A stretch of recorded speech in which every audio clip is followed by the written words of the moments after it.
to us when dealing with us. On one hand, that is what is supposed to happen. On the other hand, that's not necessarily what happens, because people bring their own personal biases around LGBTQ people, um, and and and serve from that position with those biases. That is not that is counterproductive. You can't be there to protect, but you're projecting biases on people. And instead of engaging them in meaningful way, instead of protecting them in meaningful ways, you alienate them. However, however, from the perspective of community, when when when we talk about things, if there's not a certain group of people who say something, it's not honored. So we have to find a way to from a policing perspective, to change the culture that it has, the organizational culture that it has had historically regarding LGBTQI bodies, but also delve deeper from the different intersections that LGBTQ people navigate life, because we're not a monolith. Some of us, when we navigate life, or gender identity is going to come up. Some of us, it's going to be our racial identity. Some of us, it is going to be your sexual orientation. And just understanding that it's not this monolithic thing, but it is a broader thing that we have to be able to address and identify accordingly. And that's the message I would have around policing. The culture of the organization has to change with regards to race, gender, sexual orientation, because there's still oppression being felt and not heard by the organization itself. Okay.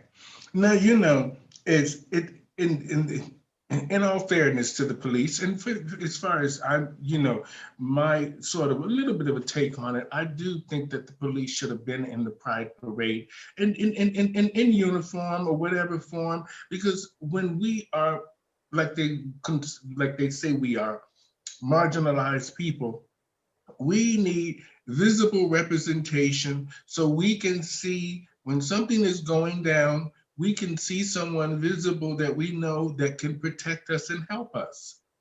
Now, like you said, a lot of times police maybe and the organization needs to change because of the abuse or because of the mentality of what they presume the LGBT two-spirit pronoun community to be and how we sometimes act and are. But their job is to protect us and serve no matter what the situation is.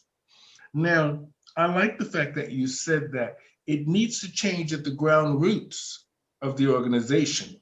And, changing the old guard is very hard. It's exactly the same way within our community. Yes. If you don't change the old guards, you don't add new blood and new life, the community becomes stagnant and can't grow.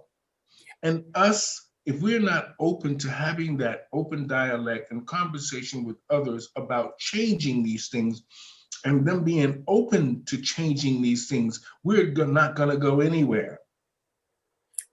I'm agreed. I'm agreed. Beyond dialogue is important because we're getting an understanding from each other, and dialogue by its base says that it has to be a two-way street. You can't have dialogue if it's not a two-way street. So if I'm hearing your perspective and you're hearing my perspective, is to find a happy medium to say, how do we address this issue? And I feel like there is a lot of talking, but not a lot of listening, and a lot not not not a lot of trying to understand beyond our own perception of things. And when people can't dialogue in meaningful ways, we'll always be butting heads because we're not we're not opening our own uh, chain, opening to the idea that we may not have all the answers. Collectively, and individually, people come from, let me start from an individual perspective first. People are coming from an individual perspective to fit into a collective. And the thing is, when we find commonality from all those kinds of differing perspectives, is where we should focus on. Not the differences so much, but where we find the commonality and build on that commonality so that it works for everybody and not just some of us. Mm-hmm. Okay. Now, just a couple of more questions because you've been fantastic. Um, where do you think, where do we go now? What happens now? We're in the middle of a pandemic. Where do the refugees go now who might be, or in a sense of let's just say marginalized people. I'm not going to just say refugees. I'm going to say, where do marginalized people go now who are in turmoil with the government, whether they're looking for their status, whether they're looking for their some humanitarian help in some way, or whether they're just looking to get their lives back on track with either getting a job, housing, equality, just in general. Where do they go now? Because this pandemic will now throw off a lot of these governmental programs that probably were there to help a lot of people. What do you think needs to happen right now?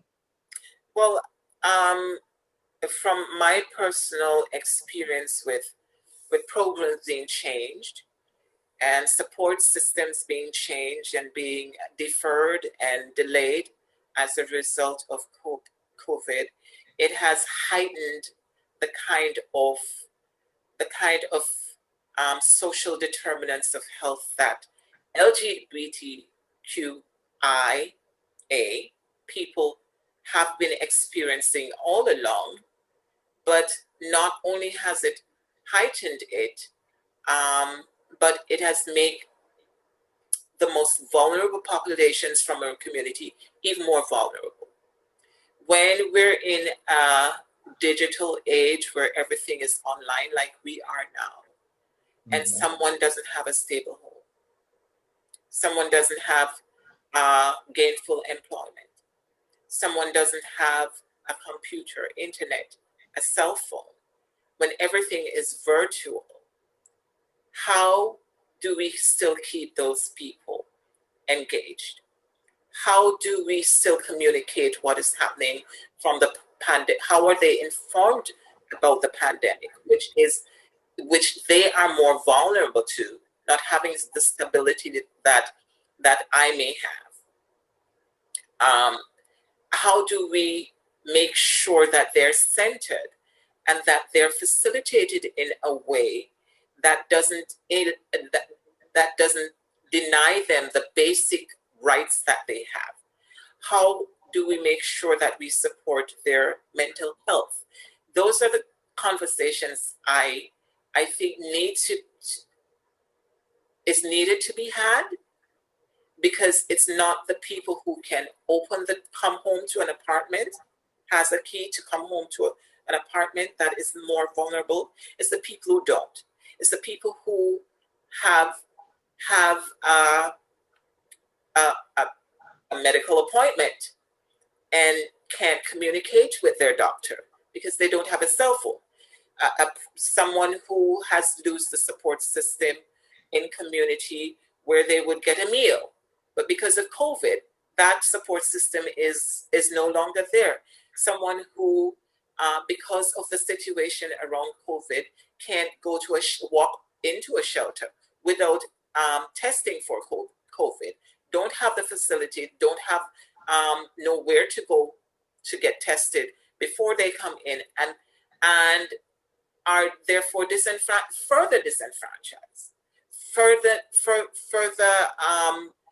disconnected from community, disconnected from support, disconnected from information that is important to keep them safe and alive. What are we going to do? How are we going to make change what we've been doing conform to the new normal of coping with a pandemic and keeping people safe? How do we do that? You know, you raise a lot of great questions, and I'm going to hashtag this on the immigration website and on the Canadian government's website so they can watch this show and understand that they're going to have to do a lot better by us. And we're going to have to do a lot better for ourselves, having a bigger voice and making sure that our voices are heard and that we keep up the good fight to make sure that you, them, us, we understand each other and we're being heard. Yeah. And instead of this year after year, month after month, prolonged, like you said earlier, sore that just constantly keeps festering and staying there and never healing, all because someone from either politically, government, or someone who makes the laws is sometimes just making quick decisions about people's lives and trying to just get them out of their office because they want them to just go away. Now, I really enjoyed talking to you, Eva. You made sense with a lot of things, and I think we covered a great ground of work here and things that we need to do. I would love to have you back again on a panel with a couple of the other trans women.